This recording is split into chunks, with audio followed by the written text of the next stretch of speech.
Le soleil de midi baignait les tours de verre de Dubaï d'une lumière aveuglante, tandis que Karim Al-Rachid contemplait son empire depuis le 40e étage.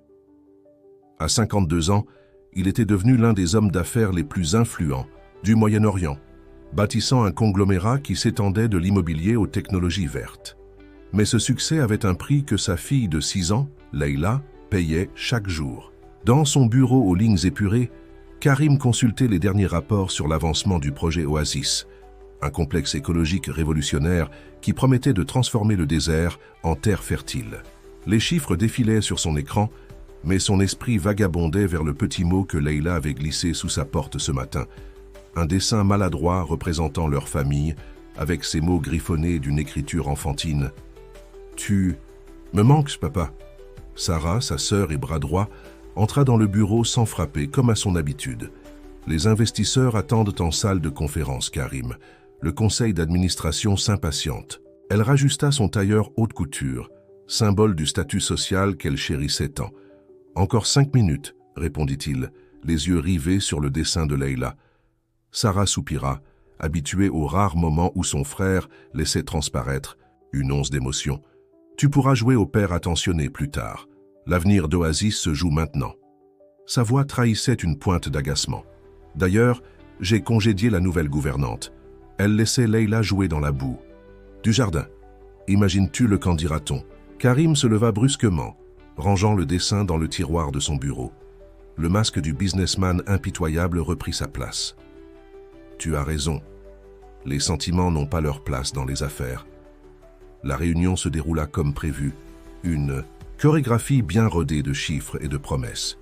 Le projet Oasis serait le joyau de son empire, une prouesse technologique qui prouverait que rien n'était impossible avec suffisamment d'argent et de détermination.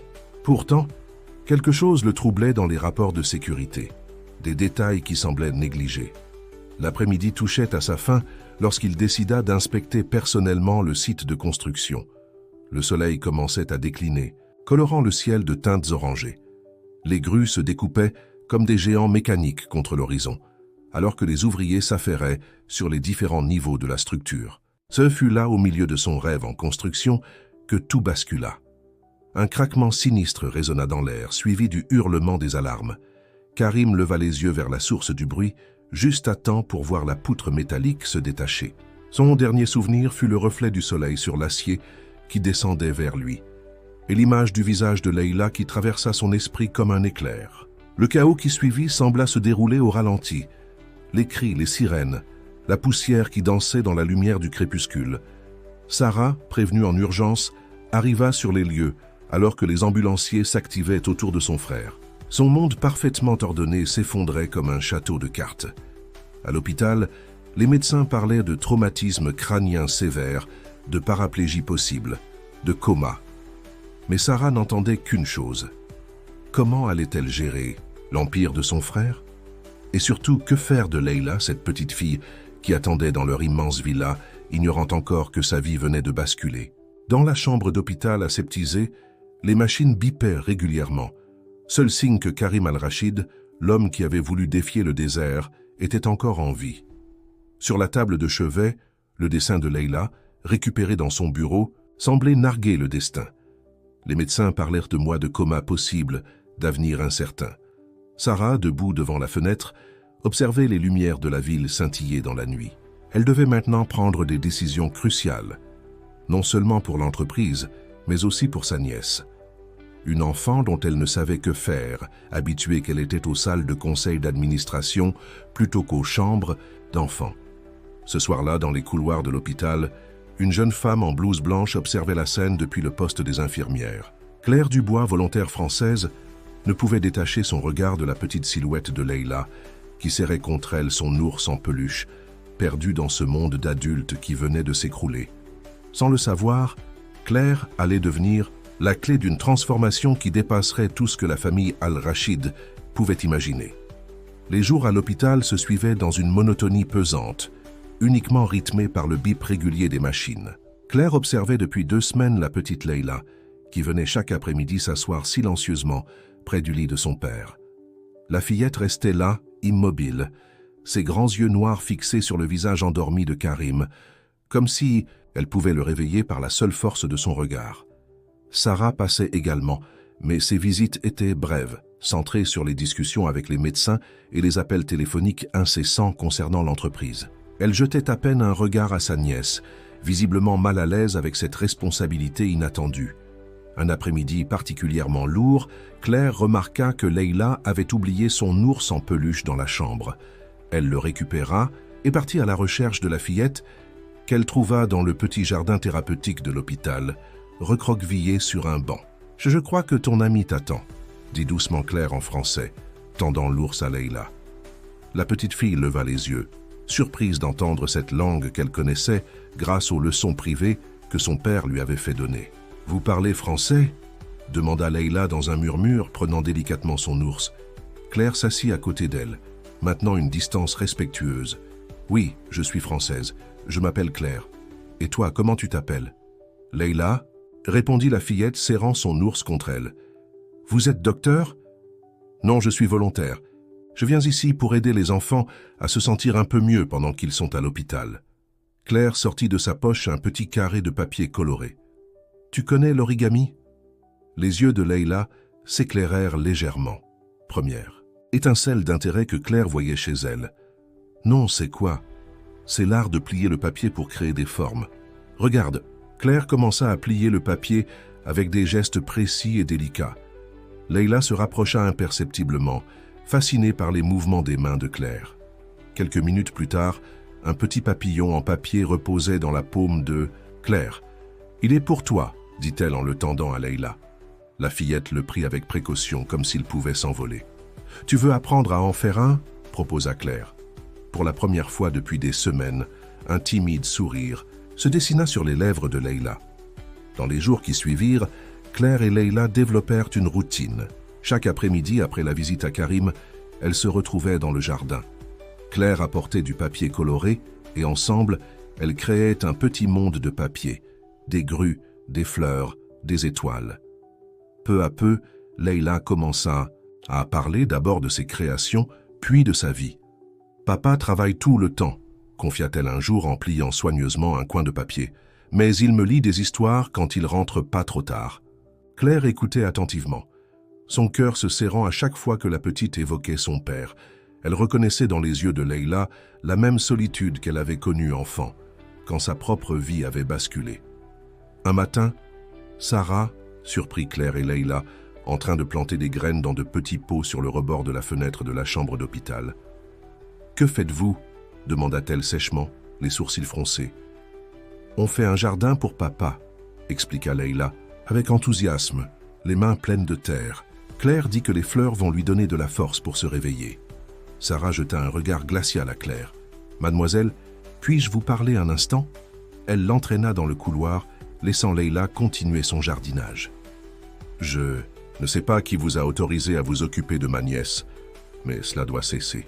Nous avons une réputation à maintenir, et voir l'héritière Al-Rachid jouer dans la terre comme une enfant, interrompit doucement Claire. Mademoiselle Al-Rachid, votre nièce a besoin de moments de joie et de création pour traverser cette épreuve. Ces activités l'aident à exprimer ses émotions, à garder espoir. » Sarah hésita, déstabilisée par le calme de Claire. Dans la chambre, le rire de Leila résonna, un son qu'elle n'avait pas entendu depuis l'accident. « Je vous ai à l'œil, » dit-elle finalement, avant de tourner les talons. Ce soir-là, après le départ de Leila, Claire resta un moment dans la chambre de Karim.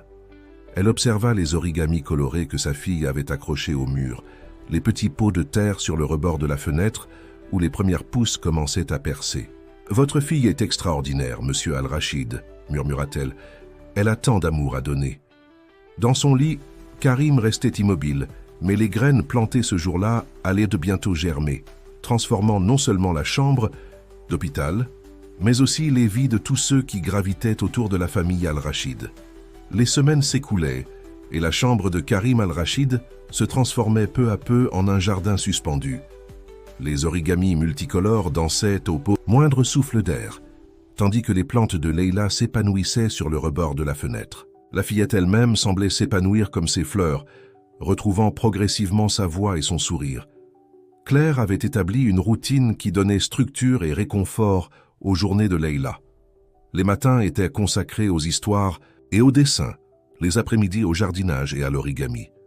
Entre ces activités, elle parlait en français, langue qui devenait leur code secret, leur lien spécial. « Regarde, Claire !» s'exclama Leïla un matin, pointant du doigt un petit bourgeon vert. Le tournesol commence à pousser. Claire s'agenouilla près du pot, partageant l'enthousiasme de la petite fille. « C'est magnifique, Leïla. Tu as vraiment la main verte. Tu sais ce que représente le tournesol ?»« Non, » répondit Leïla, curieuse. « C'est une fleur qui suit toujours le soleil. Même les jours nuageux, elle sait où il se trouve. C'est un peu comme l'espoir. Il est toujours là, même quand on ne peut pas le voir. » Sarah, qui passait devant la chambre à ce moment-là, s'arrêta net en entendant cette conversation. Elle observa sa nièce, stupéfaite par le changement. La petite fille timide et renfermée s'était métamorphosée en une enfant vivante et curieuse. Pourtant, l'inquiétude rongeait Sarah. Les rumeurs commençaient à circuler dans leur cercle social à propos de cette Française qui s'occupait de l'héritière Al-Rachid. Certains membres du conseil d'administration avaient même fait des remarques désobligeantes sur la façon dont la famille gérait la situation. Ce soir-là, Sarah convoqua Claire dans son bureau à l'hôpital. « Mademoiselle Dubois, je dois admettre que vous avez fait des merveilles avec Leïla, » commença-t-elle, son ton professionnel masquant à peine son malaise. « Cependant, nous devons parler de limites. » Claire resta calme, ses mains croisées sur ses genoux. « Je vous écoute. » Les Al-Rachid sont une famille respectée. Nous avons des traditions, une réputation à maintenir. Cette familiarité avec Leïla commence à susciter des questions, sans parler de ses activités peu conventionnelles. « Les activités qui ont permis à votre nièce de sourire à nouveau ?» répondit doucement Claire. « Qui l'ont aidée à exprimer ses émotions plutôt que de les enfouir ?» Sarah se leva, marchant jusqu'à la fenêtre.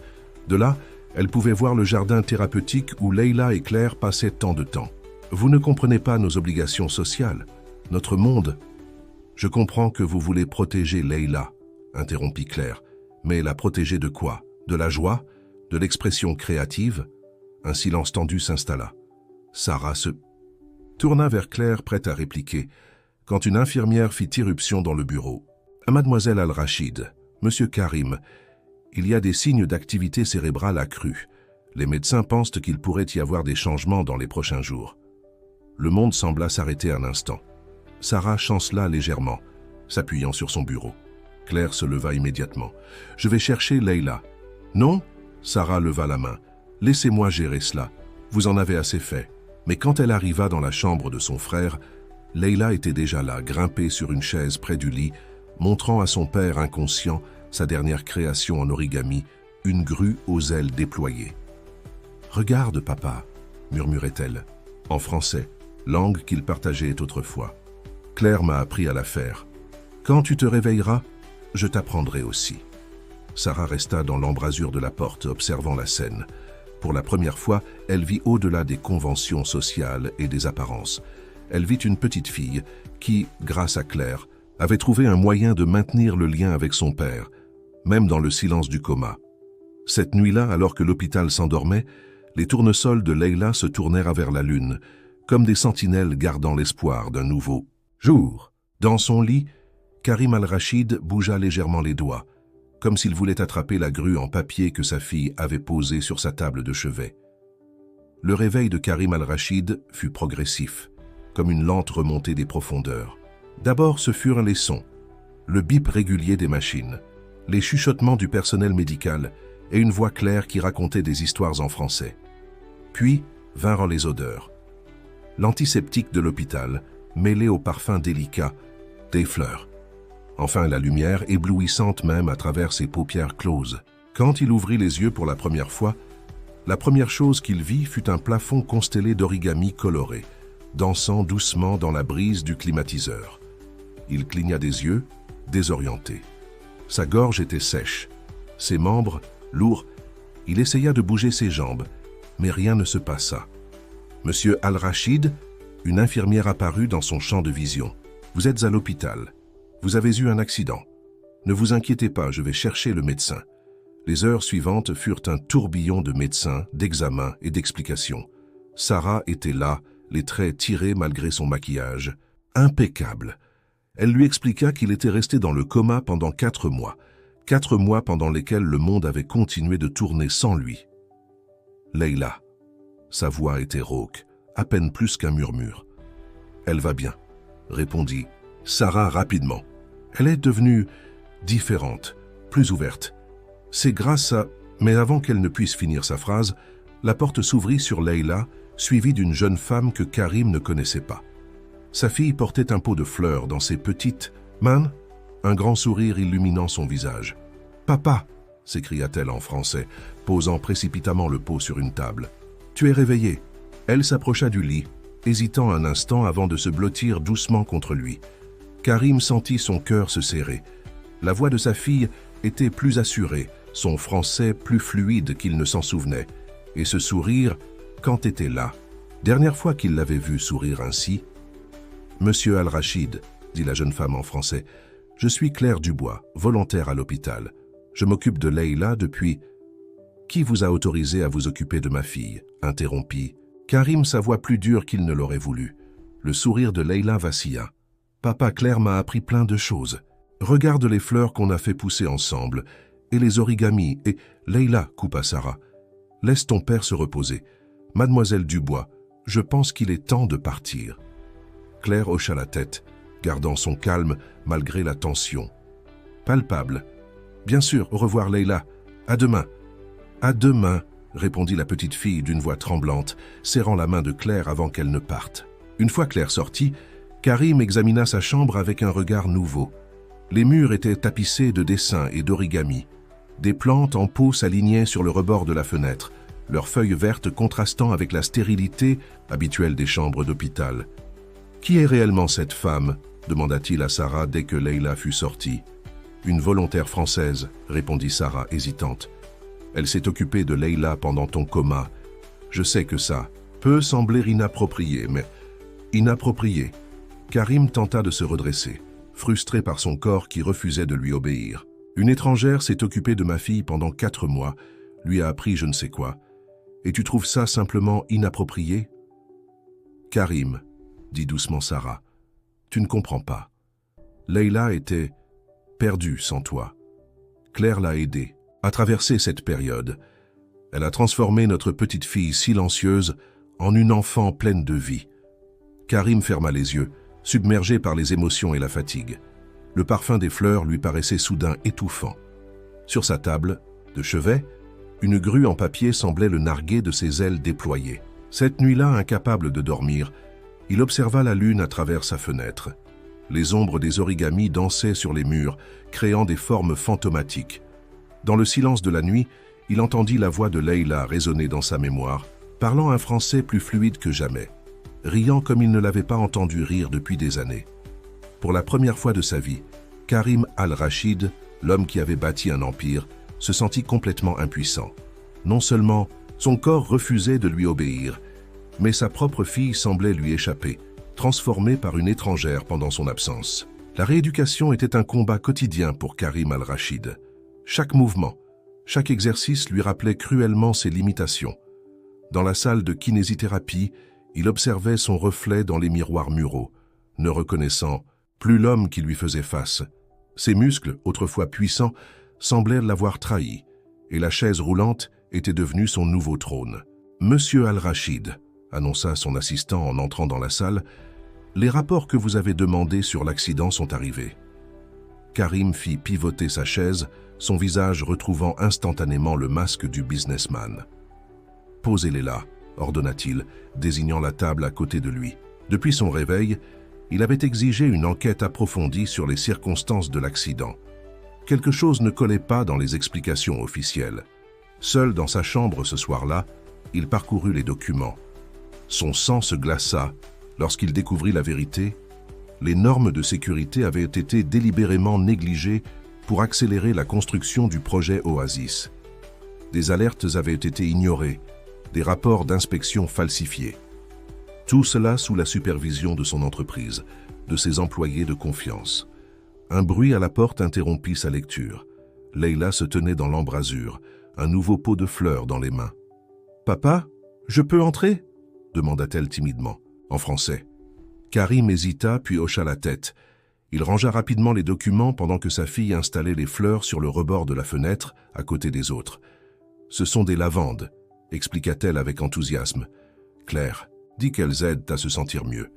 Elles viennent de son jardin. »« Son jardin ?» questionna Karim, surpris. « Oui, elle a un petit jardin près de l'hôpital. On y va parfois pendant les pauses. Elle m'apprend les noms des plantes et comment les faire pousser. » Leila s'approcha de son père, hésitante. « Tu voudrais venir voir un jour ?»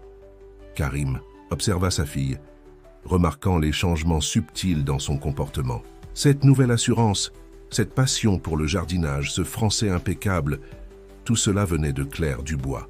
« Papa, » insista Leila, « tu sais, Claire dit que les plantes sont comme les gens. Parfois, elles ont besoin de temps pour s'adapter à un nouveau sol.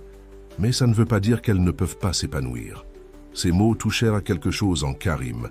Il regarda les documents sur son accident, puis les fleurs sur la fenêtre, symbole d'une croissance patiente et résiliente. « Peut-être, » commença-t-il surpris par sa propre réponse, « peut-être un jour. » Le visage de Leila s'illumina. Elle sortit de sa poche un origami, une fleur de lotus cette fois. « Claire m'a appris à la faire aujourd'hui. Tu sais ce que représente le lotus ? Il pousse dans la boue, mais il devient quelque chose de magnifique. » Karim prit délicatement l'origami, touchant du bout des doigts les plis précis du papier. Dans sa tête, les pièces du puzzle commençaient à s'assembler. La négligence dans son entreprise, sa quête effrénée du profit. Et maintenant, cette femme qui apprenait à sa fille la beauté de la patience et de la croissance. Cette nuit-là, après le départ de Leila, Karim demanda à consulter les enregistrements des caméras de sécurité de l'hôpital des derniers mois. Sur l'écran, de sa tablette défilèrent des images de Claire et Leila, leurs séances d'origami, leurs moments dans le jardin, leurs conversations animées. Il vit sa fille s'épanouir jour après jour, comme les plantes qu'elles cultivaient ensemble. Sarah entra dans la chambre, le trouvant absorbé par les vidéos. « Tu ne devrais pas te torturer avec ça, » dit-elle doucement. « Regarde-la, Sarah, » répondit-il, montrant une image de Leila riant aux éclats, pendant que Claire lui apprenait à rempoter une plante. « Quand l'as-tu vue aussi heureuse ?» Sarah s'assit près de son frère. « J'ai essayé de garder Claire à distance, de protéger notre réputation, mais peut-être que j'avais tort. » Karim ferma les yeux, submergé par les émotions, contradictoires qui l'assaillaient.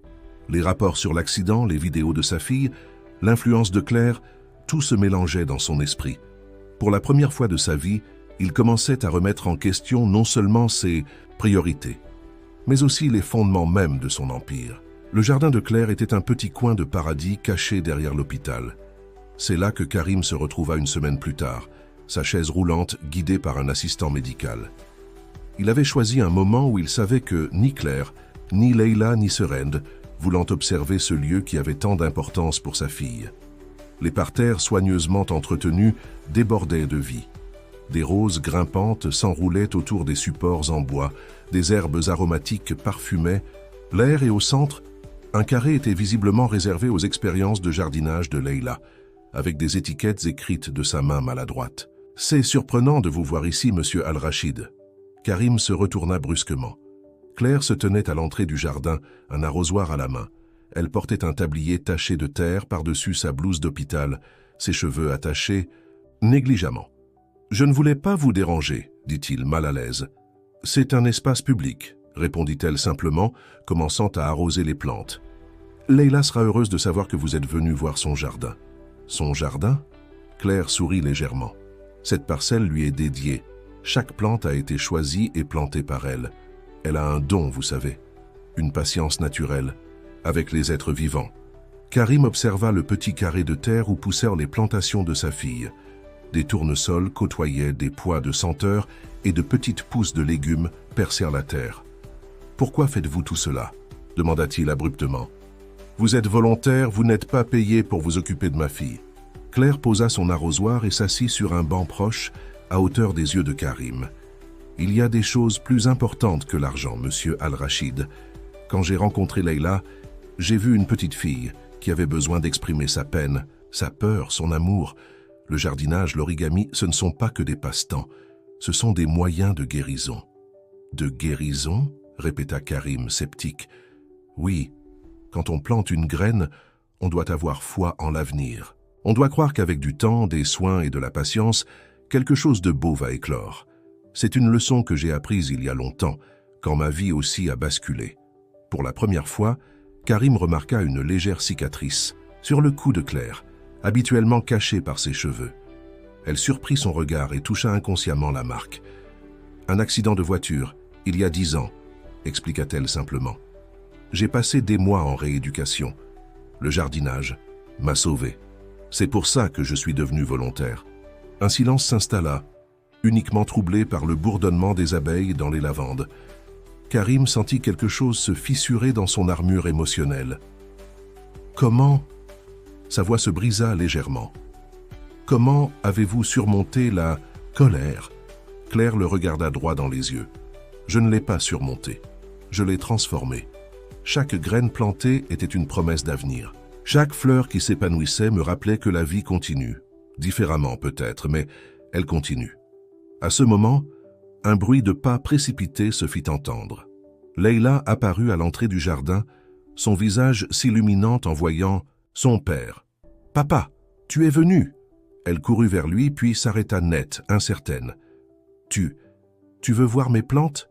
Karim regarda sa fille, puis Claire, qui s'était discrètement levée pour leur laisser de l'espace. « Oui, Leila, montre-moi. Tout. » Pendant l'heure qui suivit, Leila fit découvrir son petit royaume à son père, expliquant avec passion le nom de chaque plante, leurs besoins, leur signification. Claire resta en retrait, observant ce père et cette fille qui réapprenaient doucement à se parler et à se comprendre. En quittant le jardin ce soir-là, Karim jeta un dernier regard vers Claire. « Merci », dit-il simplement en français. Elle hocha la tête, comprenant tout ce que ce mot contenait de non-dit. Dans sa chambre d'hôpital, plus tard, il sortit les rapports sur l'accident et commença à écrire. Des idées de changement, de transformation germaient dans son esprit. Comme les graines dans le jardin de sa fille, elles auraient besoin de temps et de soins pour s'épanouir, mais pour la première fois depuis son réveil, il sentait qu'un nouveau chemin était possible. Le bureau temporaire de Karim à l'hôpital s'était transformé en un centre de commandement inhabituel. Les écrans d'ordinateur affichaient non seulement des graphiques financiers, mais aussi des projets de réforme sociale. Sur les murs, entre les origamis de Leila, s'étalèrent des plans pour une nouvelle fondation. « Tu ne peux pas être sérieux, Karim », protesta Sarah, feuilletant les documents qu'il venait de lui présenter.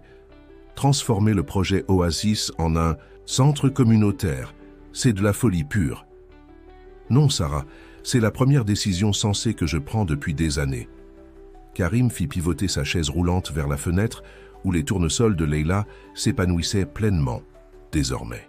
« Notre quête du profit a failli me coûter la vie. Elle m'a déjà coûté des années avec ma fille. Mais les actionnaires devront comprendre que notre entreprise prend un nouveau virage. Nous allons créer quelque chose de significatif, quelque chose qui aide vraiment les gens. » Sarah s'effondra dans un fauteuil, dépassée. « Et comment comptes-tu ? Convaincre le conseil d'administration ? Avec ceci. » Karim lui tendit une tablette montrant des images de projets communautaires réussis à travers le monde. « J'ai fait des recherches. Les entreprises qui intègrent une vraie responsabilité sociale prospèrent sur le long terme. Mais plus important encore, il s'interrompit, cherchant ses mots. J'ai appris quelque chose en observant Claire avec Leila. »« Claire ?» Sarah leva un sourcil. « La volontaire ? » ?»« Oui. Elle a transformé la vie de ma fille, sans argent, sans ressources, juste avec de l'attention et de la compassion. Imagine ce que nous pourrions faire avec nos moyens si nous les utilisions à bon escient. » À ce moment, des rires résonnèrent dans le couloir. Leila entra en courant, suivie de Claire qui portait un grand pot de terre. « Papa, regarde ce qu'on a fait !» s'exclama Leila, brandissant un dessin. « C'est le plan pour transformer le jardin, de l'hôpital en jardin thérapeutique. » Claire s'avança, gênée. Désolée de l'interruption. Leila était tellement excitée de montrer son projet. « Non, restez, » intervint Karim. « J'aimerais votre avis professionnel sur quelque chose. » Il fit signe à Claire de s'approcher des plans étalés sur son bureau. « Que pensez-vous de l'idée ? D'un centre communautaire intégrant des espaces verts thérapeutiques ?» Les yeux de Claire s'écarquillèrent, tandis qu'elle étudiait les documents. « C'est ambitieux et magnifique. Elle pointa différentes zones sur les plans. Vous pourriez ajouter des jardins partagés ici, et peut-être un espace pour des ateliers créatifs, là. Sarah observait la scène avec un mélange de surprise et de fascination. Son frère, l'homme d'affaires impitoyable, écoutait attentivement les suggestions d'une simple volontaire d'hôpital.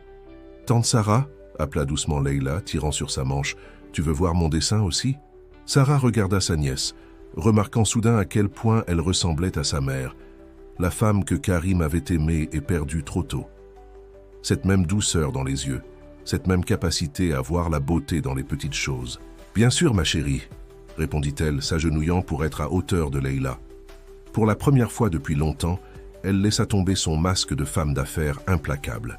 Pendant que Leila expliquait son dessin avec enthousiasme, Sarah observait l'interaction entre son frère et Claire. Il y avait quelque chose dans leur façon de se regarder, dans la manière dont leurs mains se frôlaient accidentellement en pointant différents éléments sur les plans. Cette nuit-là, alors que l'hôpital s'endormait, Sarah resta dans le bureau de Karim réfléchissant. Sur son ordinateur, elle ouvrit un vieux dossier photo, des images d'elle et Karim enfant, jouant dans le jardin de leur maison familiale. Des souvenirs d'une époque où le succès ne se mesurait pas en chiffre d'affaires. Elle sortit son téléphone et composa un numéro. « Allô ? Oui, c'est Sarah Al-Rachid. J'aimerais organiser une réunion extraordinaire du conseil d'administration. Non pas la semaine prochaine, demain matin. Oui, c'est urgent. Il est temps que notre entreprise retrouve son âme. » La salle du conseil d'administration n'avait jamais semblé aussi intimidante à Sarah. Face au visage sévère des actionnaires, elle se tenait droite, son tailleur impeccable comme une armure. « Messieurs, » commença-t-elle, « nous sommes réunis aujourd'hui pour discuter de l'avenir du groupe Al-Rachid. » Elle fit défiler la présentation qu'elle avait préparée toute la nuit. « Mon frère et moi proposons une restructuration complète de notre approche commerciale. » Les murmures de désapprobation s'élevèrent immédiatement. « C'est absurde !» s'exclama l'un des actionnaires majoritaires. « Transformer Oasis en centre communautaire, créer une fondation sociale, c'est de la philanthropie irresponsable. » Sarah prit une profonde inspiration. « Au contraire, c'est de la gestion responsable. Laissez-moi vous montrer quelque chose. » Elle projeta des photos du jardin thérapeutique de l'hôpital, des images de Leila travaillant avec d'autres enfants, des graphiques montrant l'impact positif sur les patients. Ce petit jardin, créé sans budget, avec juste de la volonté et de la compassion, a transformé des vies. Imaginez ce que nous pourrions faire avec nos ressources. Dans la chambre d'hôpital, pendant ce temps, Karim attendait nerveusement les nouvelles de la réunion. Claire était venue plus tôt avec Leila et elle travaillait maintenant sur un nouveau projet d'origami. « Comment fait-on pour que le papier devienne si précis ?» demanda Karim, observant leurs gestes méticuleux. Claire sourit. « C'est une question de patience et de précision. Chaque pli compte, même les plus petits. » Elle s'approcha de sa chaise roulante. « Voulez-vous essayer ?» Leurs mains se touchèrent alors qu'elle lui montrait les mouvements de base. Karim sentit son cœur s'accélérer, surpris par l'intimité du moment. « Papa, regarde !» intervint Leila brandissant sa création. « J'ai fait un papillon. C'est magnifique, ma chérie, » répondit-il, émerveillé par les progrès de sa fille. « Tu sais, j'ai quelque chose à vous montrer à toutes les deux. » Il sortit des plans de son bureau. « Si le conseil d'administration approuve, nous allons transformer le projet Oasis. Au lieu d'un complexe de luxe, ce sera un espace communautaire, avec des jardins thérapeutiques, des ateliers d'art, des centres de formation. » Claire examina les plans émus. « C'est incroyable, Karim, mais pourquoi ce changement ? » « Parce que vous m'avez montré qu'il existe une autre façon de mesurer le succès. » Il hésita un instant.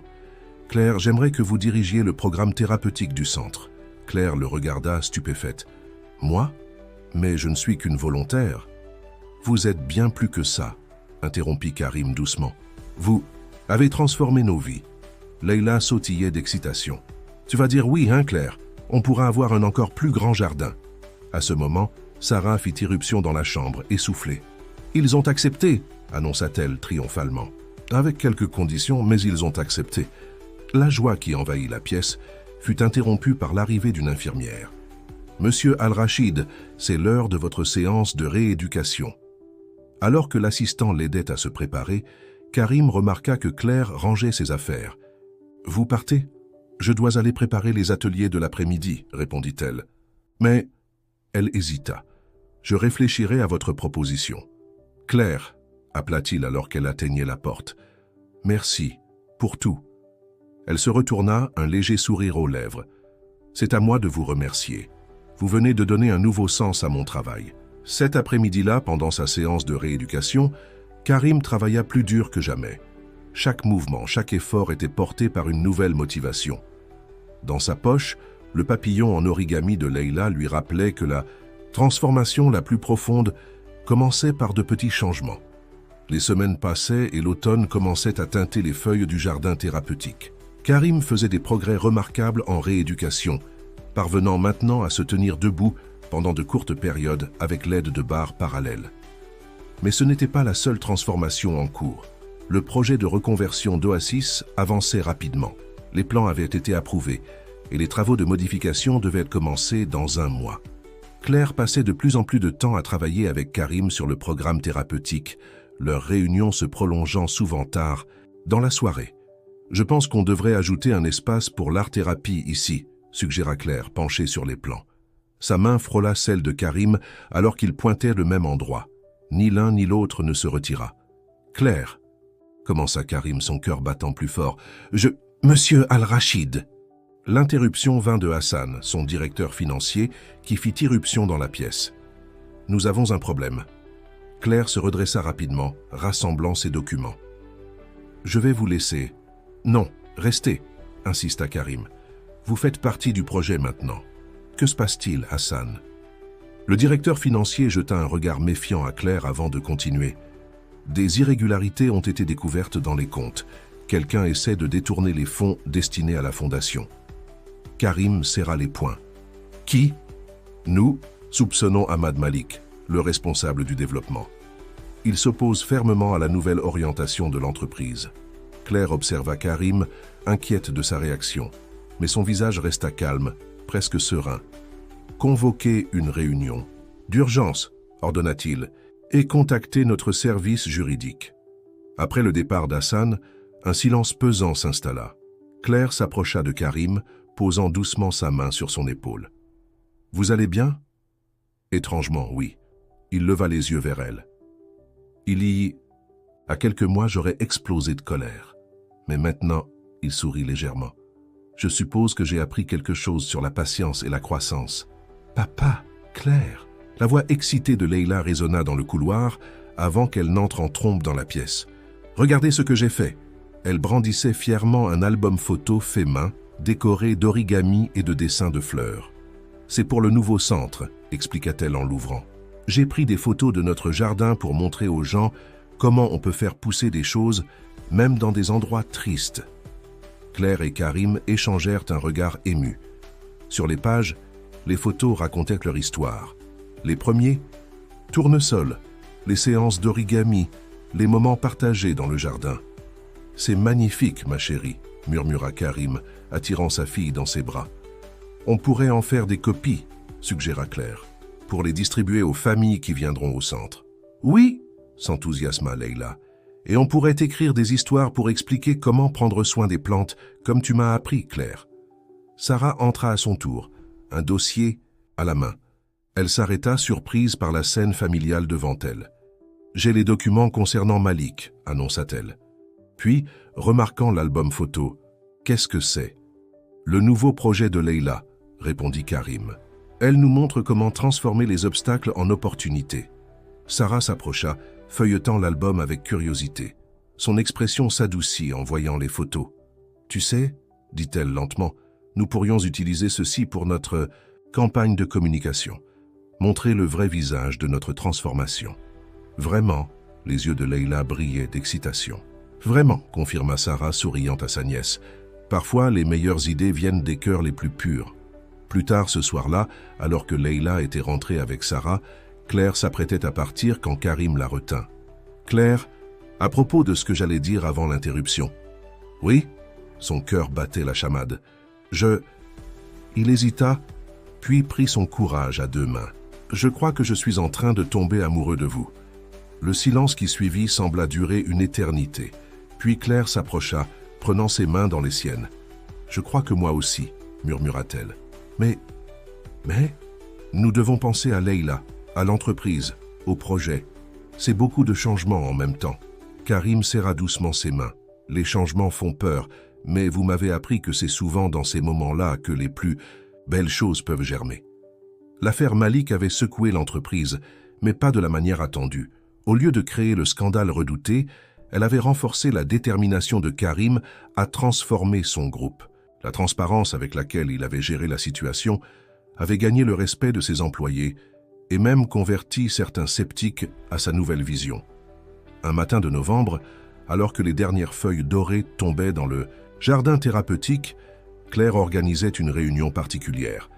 Des représentants de la communauté locale avaient été invités à découvrir les plans du futur centre Oasis.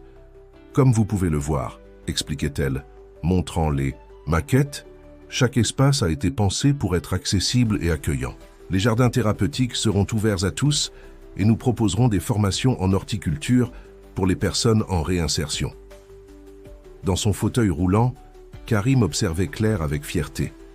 Elle s'était naturellement imposée comme la voix du projet, touchant les cœurs avec sa sincérité et son engagement. Leïla, assise à côté de son père, distribuait aux visiteurs des copies de son album photo, maintenant transformé en une belle brochure professionnelle. Et ici, continuait Claire, nous aurons un espace dédié aux enfants, avec des ateliers d'origami et de jardinage. Elle s'interrompit, souriant à Leïla. Une jeune experte nous a beaucoup aidés pour cette partie du projet. Les questions fusaient, majoritairement positives, mais certaines teintées de scepticisme. Comment pouvons-nous être sûrs que ce n'est pas qu'une opération de communication ? Demanda un leader communautaire. Ce fut Sarah qui répondit, surprenant tout le monde. Parce que ce projet est né d'une transformation personnelle, pas d'une stratégie marketing. Elle désigna Leïla et Claire.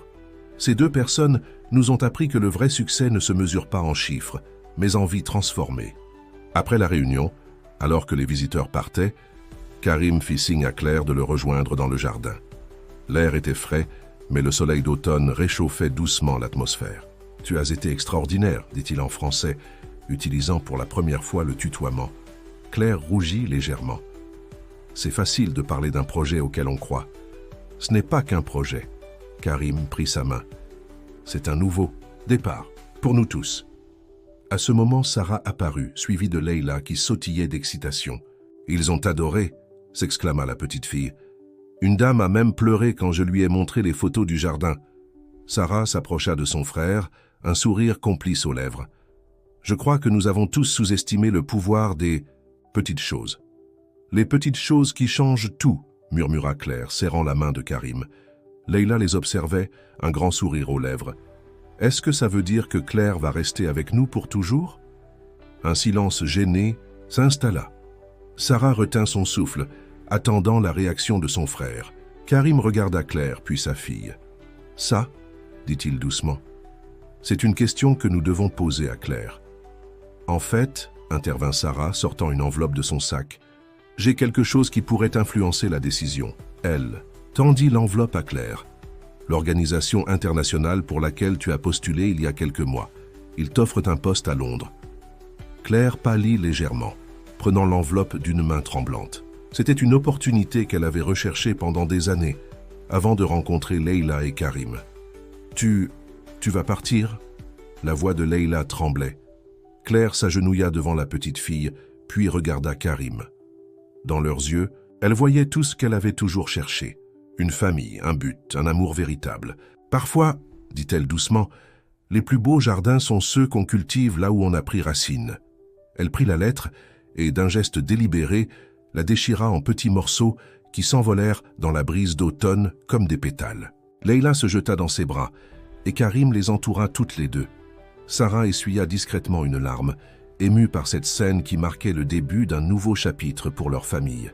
Le printemps avait transformé le jardin thérapeutique en un paradis de couleurs et de parfums. Les tournesols de Leïla, replantés avec soin, s'élevaient fièrement vers le ciel, témoins silencieux des changements qui s'étaient opérés au fil des mois. Karim, maintenant capable de marcher avec une canne, traversait le jardin aux côtés de Claire. Il s'arrêtait régulièrement pour observer les nouvelles pousses et échanger quelques mots avec les patients qui profitaient du soleil matinal. Tu te souviens de notre première conversation ici ?» demanda Claire, s'arrêtant près du banc où tout avait commencé. « Comment l'oublier ?» sourit Karim. « Tu m'as appris que la vie pouvait refleurir même après les plus grandes tempêtes. » Ils furent interrompus par l'arrivée précipitée de Sarah, ses talons hauts claquant sur les pavés du jardin. « Les premiers résultats sont arrivés », annonça-t-elle, brandissant une tablette. « Le programme pilote du centre Oasis est un succès total. Les participants montrent des progrès remarquables, tant sur le plan physique que psychologique. » Claire serra la main de Karim, ému. Ce qu'ils avaient imaginé dans cette chambre d'hôpital devenait réalité. « Il y a autre chose », continua Sarah avec un sourire mystérieux. « Le conseil d'administration veut étendre le programme à d'autres villes. Il parle même d'en faire un modèle international. » À ce moment, Leila apparut, portant un panier rempli de fleurs fraîchement coupées. « C'est pour la surprise », expliqua-t-elle énigmatiquement avant de filer en direction de la villa. « Quelle surprise ?» demanda Claire, intriguée. Karim échangea un regard complice avec sa sœur. « Tu verras ce soir. Pour l'instant, nous avons une réunion avec l'équipe du centre. » La réunion se déroula dans la nouvelle aile du centre Oasis, où les anciennes salles de conférence avaient été transformées en espaces chaleureux et accueillants. Les murs, autrefois d'un blanc stérile, étaient maintenant ornés de fresques colorées créées par les enfants du programme. « Les ateliers d'art-thérapie affichent des complets », rapporta l'une des coordinatrices, « et nous avons une liste d'attente pour les formations en horticulture. » Claire présenta ensuite les nouveaux programmes prévus, des cours de cuisine avec les légumes du jardin, des ateliers de méditation, des groupes de soutien pour les familles. « L'idée est de créer un écosystème complet de guérison et de croissance », expliqua-t-elle. « Chaque personne qui entre ici devient partie intégrante de notre communauté. » Après la réunion, Sarah prit Claire à part. « J'ai quelque chose à te montrer », dit-elle en l'entraînant vers sa voiture. Elles roulèrent jusqu'à la villa des Al-Rachid, où Sarah la conduisit dans le jardin arrière. Claire s'arrêta net, stupéfaite. L'ancien jardin formel avait été complètement transformé. Des allées sinueuses serpentaient entre des parterres de fleurs sauvages. Au centre, un kiosque en bois était décoré de milliers d'origamis colorés qui dansaient dans la brise. « Leila et moi avons travaillé dessus pendant des semaines », expliqua Sarah, avec l'aide de toute l'équipe du centre, bien sûr. « C'est magnifique », murmura Claire. « Mais pourquoi ?» Elle s'interrompit en voyant Karim apparaître à l'entrée du kiosque, élégant dans son costume clair. Il s'avança vers elle, s'appuyant légèrement sur sa canne. « Claire Dubois », commença-t-il en français, « tu as transformé notre monde avec rien d'autre que ton cœur et tes mains. Tu as appris à ma fille que la beauté peut naître des moments les plus sombres. Tu m'as montré qu'il n'est jamais trop tard pour changer, pour grandir, pour aimer. » Il sortit une petite boîte de sa poche, l'ouvrant pour révéler une bague délicate ornée d'une pierre qui captait la lumière du soleil couchant. Cette bague appartenait à la mère de Leila. Elle représente pour moi l'amour qui transforme, qui guérit, qui fait fleurir les déserts. Il prit la main de Claire. « Veux-tu nous faire l'honneur de devenir officiellement partie de notre famille ?» Les larmes aux yeux, Claire regarda autour d'elle. Leila se tenait près de Sarah, serrant son panier de fleurs contre elle, les yeux brillants d'espoir. Les tournesols se balançaient doucement dans la brise du soir, témoins silencieux de ce moment. « Oui », souffla-t-elle. « 1000 fois oui ». Les origamis semblèrent danser plus vivement dans le vent, comme pour célébrer ce moment où tout ce qui avait été brisé trouvait enfin son accomplissement dans l'amour. Le jour du mariage arriva avec la douceur d'une matinée de printemps.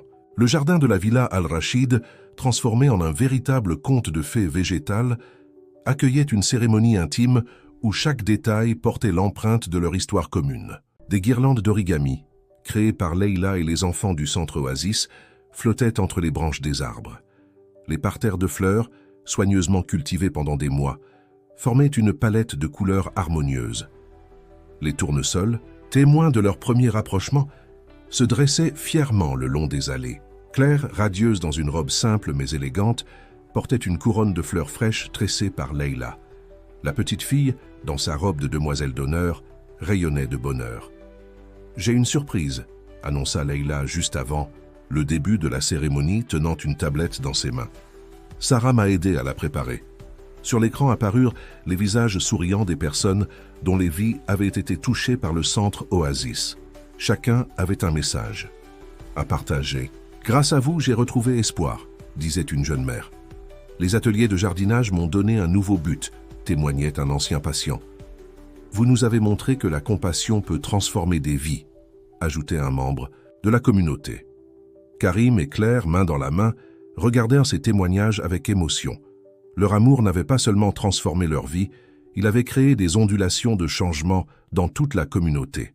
Sarah, qui avait troqué ses tailleurs stricts pour une robe fluide aux couleurs printanières, prit la parole. « Il y a un an, nous pensions que notre monde s'écroulait. Aujourd'hui, nous célébrons non seulement un mariage, mais la naissance d'une nouvelle vision de ce que peut être le succès. Une vision où la richesse se mesure en vie transformée, en sourire retrouvé, en espoir ravivé. » La cérémonie fut simple et émouvante.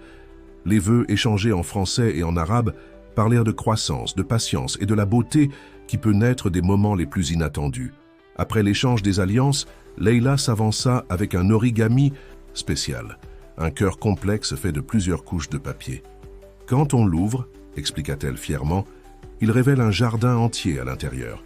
Parce que l'amour, c'est comme un jardin qui grandit toujours. » La réception qui suivit se déroula dans les jardins du centre Oasis, désormais officiellement ouvert à la communauté.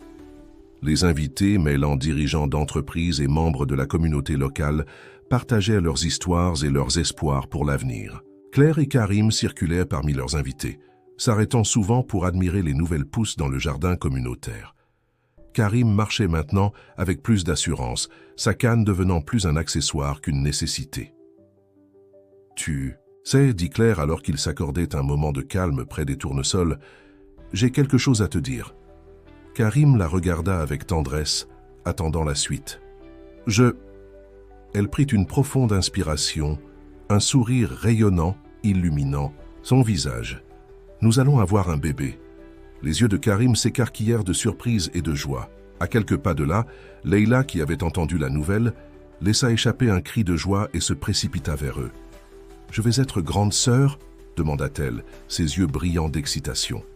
Claire hocha la tête, et la petite famille se fondit dans une étreinte émue.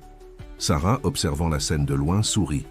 Le jardin autour d'eux continuait de s'épanouir, symbole vivant de leur transformation. Les tournesols se balançaient doucement dans la brise du soir, leur tête toujours tournée vers le soleil, comme pour rappeler que même dans les moments les plus sombres, la lumière finit toujours par revenir. Dans le ciel, les derniers rayons du soleil colorèrent les nuages de teintes roses et dorées, promesse d'un nouveau jour à venir, un jour où les graines d'amour et de compassion qu'ils avaient semées continueraient de fleurir, transformant non seulement leur famille, mais tout un monde de possibilités.